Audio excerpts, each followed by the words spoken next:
Assalamualaikum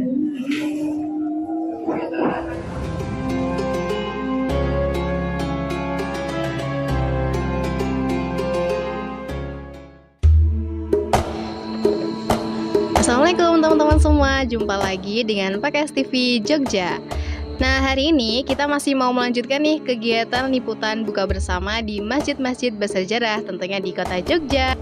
Nah teman-teman, kali ini kita akan berkunjung ke Masjid Patonegoro yang berada di penjuru selatan Keraton Ngayogyakarta, yaitu adalah Masjid Nurul Huda Dongkelan. Masjid Patonegoro Dongkelan ini berdiri pada tahun 1775 bersamaan dengan dibangunnya Serambi Masjid Gede Kauman. Masih ingat kan Masjid Gede Kauman yang mana? Nah, kemudian pendirian masjid ini merupakan penghormatan terhadap Kiai Syihabuddin atau Syekh Abuddin atas jasa-jasanya terhadap Sultan Hamengkubuwono pertama. Nah, teman-teman tahu nggak sih kenapa kok nama masjid ini tuh adalah Dongkelan?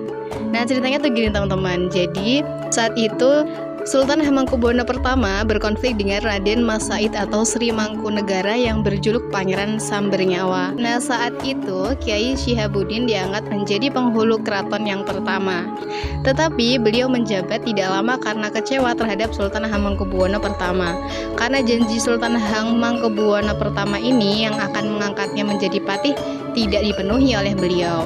Nah, atas kekecewaannya itu Kiai Syihabuddin mendapat julukan Kiai Dongkol atau artinya kecewa. Nah, karena perubahan ucapan itu, nama Kiai Dongkol berubah menjadi Kiai Dongkel. Kemudian jadilah tempat tinggal beliau disebut Dongkelan. Gimana? Unik banget kan teman-teman ceritanya? Jadi dari rasa kecewa kemudian terbentuklah nama Masjid Dongkelan ini. Nah, terus salah satu fungsi Masjid Patonegoro nih teman-teman adalah sebagai benteng pertahanan loh zaman dahulu. Masjid ini berfungsi sebagai pemberi tanda jika ada serangan dari musuh. Di sebelah barat Masjid Patonegoro Dongkelan terdapat makam para leluhur dari masjid ini.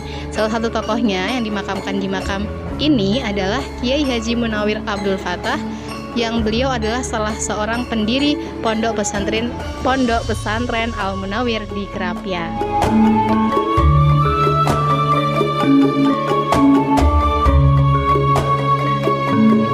Assalamualaikum teman-teman semuanya. Hari ini ketemu lagi sama aku di PKS TV di acara Berburu Tajil sambil belajar sejarah di kota Yogyakarta. Nah, sesuai dengan request permintaan teman-teman di kolom komentar, kita akan mengunjungi 4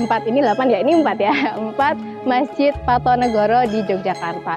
Nah, kemarin di video ini nih teman-teman sudah menyaksikan bagaimana keseruan di Masjid Patonegoro Melangi daerah Sleman. Nah, sekarang kita akan melihat keasikan bagaimana sih kegiatan di Masjid Patonegoro daerah Dongkelan, Kasihan Bantul. Ikutin terus ya keasikannya.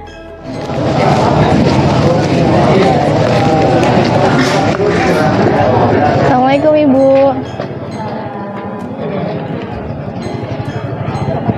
Saya mau tanya-tanya sedikit Ibu terkait dengan saya Urfa. Oh iya. Saya Urfa, Ibu dengan Budati. Saya mau tanya-tanya nih Bu terkait dengan menu berbukanya di sini tuh apa aja sih? Oh, menunya ganti-ganti. Oh, ganti-ganti. Ikan iftar gitu. Betul. Nah, ini pengelolaannya diserahkan ke, ada yang dikelola warga, Ya. bikin sendiri, ada yang diberikan oleh takmir tadi setor uang. Kira-kira ada menu khas nggak Bu? Menu khas misalnya yang mencirikan Jogjanya itu ada nggak? Atau semuanya khas Jogja menunya? Tergantung yang ini ya? Iya. Oh, Kalau dulu lebih variasi karena banyak yang dimasak sendiri. Oh, okay. Kalau sekarang kan cari yang praktis kayaknya. Pesen Lebih pesen ya? Berkelompok gitu nggak Bu menunya? Tugasnya? Kalau kegiatannya Bu? Selain berburu takjil, tak darus nggih. Tadarusan, kultum subuh. Kultum subuh. Cuman ini nggak ada anak kan? Karena Iya. anaknya di musola sendiri kan. Sana di Aldikro. Biar nggak kemuak. Ada 3 tempat. Oh iya. Di musola Aldikro tempat saya iya. belum. Kemarin Di sini ada 3 tempat untuk anak-anak. Di musola Al-Dikro, musola An-Nur, Nur Muhammad. terus di Senasa. Jadi di sini khusus ibu-ibu, bapak-bapak, remaja-remaja juga ya. Ada mbaknya juga. Iya. Satu tak. Oke Bu. Kalau terkait kegiatannya selain itu tadi, tadarus, misalnya tarawihnya apakah ada 2 kloter atau bagaimana? Tadinya satu, cuman tempatnya juga Di sini. berpencar. Oh, berpencar. Ada di musola juga ada, di tempatnya Mbah Busut itu untuk ibu-ibu yang sepuh. Terus di dekatnya ada musola Oh. Rahmat, juga ada tarawih anak-anak sama remaja mendampingi. Soalnya Oh, kalau gitu. tidak didampingi Rame gitu ya, berisi. Berarti di sini, ibunya ada di tempatnya Busut. Di sampingnya Iya, di sana. berarti di sini yang ibu, yang orang tua dibagi juga, dipencar juga. Yang ibu atau di sini? Oh, berkumpulnya di sini. tapi yang punya anak kecil Oh, di gitu. di sini juga ada anak kecil mungkin Tapi ya kan cuma hanya sedikit, Sedikit. tidak Dan banyak. juga dalam pengawasan orang tuanya ya. Iya. Bisa. Berarti ini insya Allah dilaksanakan 30 hari Ya, full ke depan. full. Yang bikin menarik tuh apa sih Bu, selain ikut kajiannya juga? Ini ada kajian juga ya? Ada nih kok belum Oh, belum datang ya Ustadznya. Kalau anu Ramadan sering ada yang bikin nasi kebuli. Oh, Cuman nggak tahu ini. oh itu yang bikin menarik juga ya, lauknya itu ya. Belum ada yang pesen nasi kebuli. Oh iya Bu, gitu ya. Jadi untuk teman-teman mungkin dengan kondisi masjid yang melihat sejarah juga ya, sambil belajar sejarah juga, dan juga belajar sejarah kemudian sambil menunggu berbuka puasa. Itu mungkin ya Bu ya, yang bikin menarik. Terus saya juga penasaran nih Bu, ini kan ramai sekali ya pesertanya, jemaahnya. Kira-kira tuh dari mana aja sih asalnya? Atau apakah dari warga sekitar? Oh, warga sekitar.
Oke teman-teman, itu tadi bagaimana aktivitas menjelang berbuka puasa di Masjid Patok Negoro Dongkelan. Nah, insya Allah kita masih ada 2 lagi di bagian timur dan juga bagian barat. Jangan bosan-bosan ya untuk nonton. Dan kepada teman-teman semua, apabila ada usul, request kita mau berburu takjil di mana lagi nih setelah di Masjid Dongkelan ini, silahkan komen di bawah ya. Dan jangan lupa like, komen, dan subscribe. Sekian dari saya. Wassalamualaikum warahmatullahi wabarakatuh.